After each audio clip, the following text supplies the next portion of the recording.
Yeah, I'll react to that, sure. I'm not having a liberal melt. Hey guys. Jonathan Pye. Sure. Why not? Subscribe, preemptive like. My name's Connor if you're new, and I'm going to react to this. Trump wins the White House again. Jonathan Pye. Let's go. Hope everyone's doing well. Hey guys. Everyone has political opinions. I have political opinions. I'm not the most political person, but it doesn't matter. Let's go, guys. Meltdown. The comedian? I'm not having a liberal meltdown. Yeah, I'm just disappointed Trump won, right? I'm sure I'll get over it. It's hardly a meltdown, is it? I'm not thinking of hanging Mike Pence or taking a shit on the Speaker of the House's desk. It's hardly a proper meltdown, is it? Didn't he do well? Those aren't exaggerations. Hey? First time round, he shocked the world. This time round, it was all but inevitable.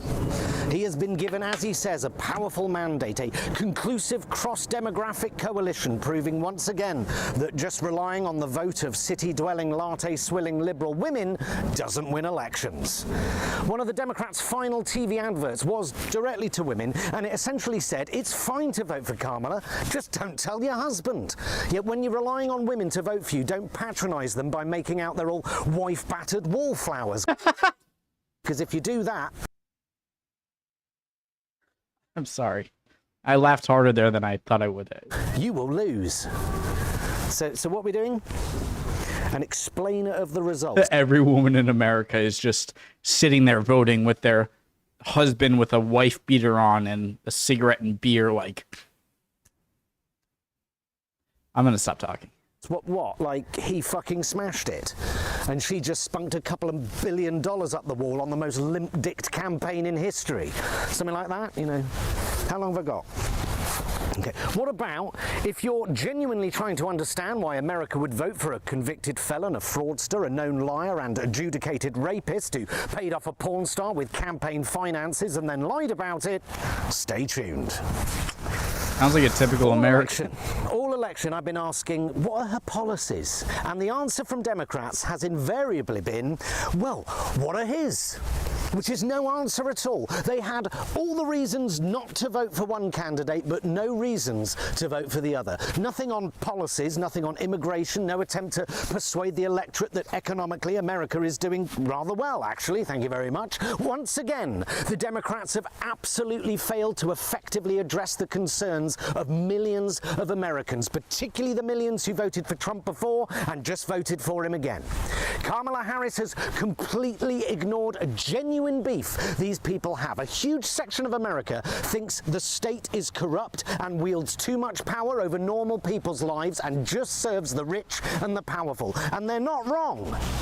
Do you know something that I have to admit? Is so I watch a lot of British stuff. Britain fascinates me. I love learning about Britain. I love learning about Britain even more than I like learning about America, to be honest. And so seeing a British guy talk about America in a way where he clearly knows what he's talking about gives me a lot of joy. It probably doesn't make a lot of sense. Ooh, the brick and the white trim. I love that. England is so beautiful. Trump didn't create this belief, he just used it. He harnessed it to his own ends, but he is the only person talking about these things. He's voicing concerns that nobody else is. And when Donald Trump says he plans to dismantle the deep state and reclaim democracy from Washington, that might sound chilling or perhaps a bit authoritarian, but to many normal, sane Americans, that sounds amazing. Taking a flamethrower to governmental institutions is a genuinely attractive offer to millions of Americans. It's not about left or right or good versus evil. It's not about MAGA. It's not about religion or abortion. They just feel powerless. They feel the state doesn't protect them from injustice. It just protects itself. And Kamala Harris has completely ignored the issue. Do you know what I see? I'm going to go back like 5 seconds. Do you know what I think?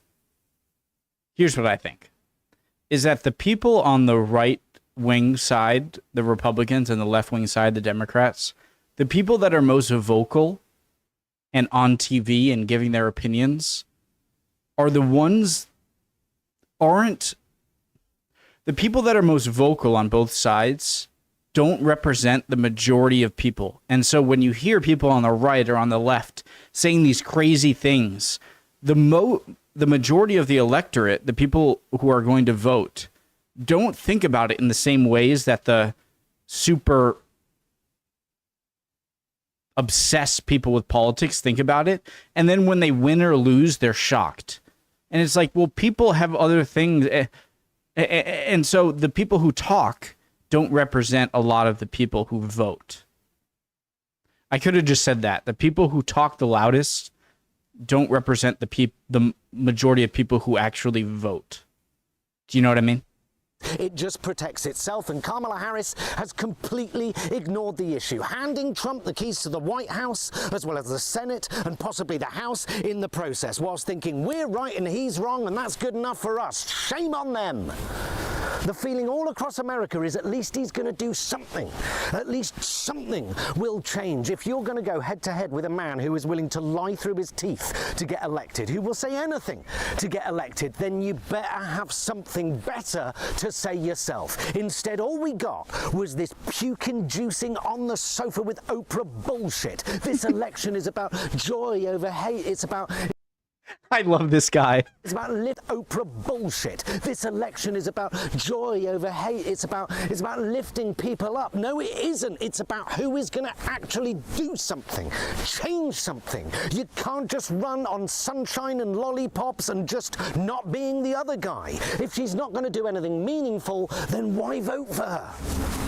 And it's almost like no one gives a fuck which rich Hollywood A-listers are supporting Kamala Harris. It's almost as if unless Katy Perry, Harrison Ford, Beyonce, Taylor Swift, Eminem, DiCaprio or Clooney have got a new film or an album out to plug, then no one gives a fuck. What are her policies? How's she going to help me feed my kids? What's she going to do about the border? Fuck all. People who go to celebrities to try and endorse them is a little insulting, in my opinion, because by going to celebrities and reaching out to them and pushing them to the forward of your campaign, you're trying to say that I, as the person you're trying to get to vote for either side, doesn't know anything about politics, but we'll see one guy who's a celebrity and be like, ooh, he's giving an opinion. I like him. I'm going to vote for him. And then it didn't work. And, you know. He doesn't have to do anything, because she's just been endorsed by Sean Bean, Orlando Bloom, and Dick Van Dyke. No one cares. Cockney. Trump had Dr. Phil and Hulk Hogan, and he still fucking won.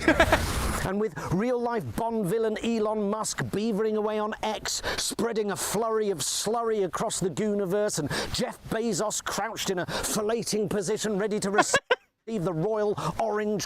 What is this guy's name again? Jonathan Pye. Fantastic. Cock of the tax, crouched in a filleting position ready to receive the royal orange cock of the tax-dodging multi-millionaire felon who's now running the show. America is now a fully fledged plutocracy. So no real change there then.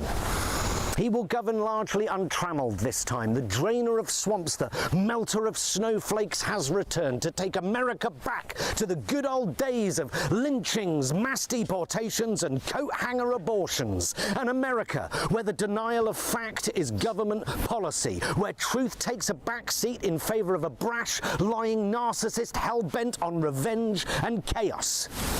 Okay, yeah, let's go. Well, a decisive win for Donald Trump. The Democrats have a lot of soul-searching to do. However, the Democrats did make history by getting the first out transgender person elected to the US Congress. So it's not all bad. A small but significant gain there.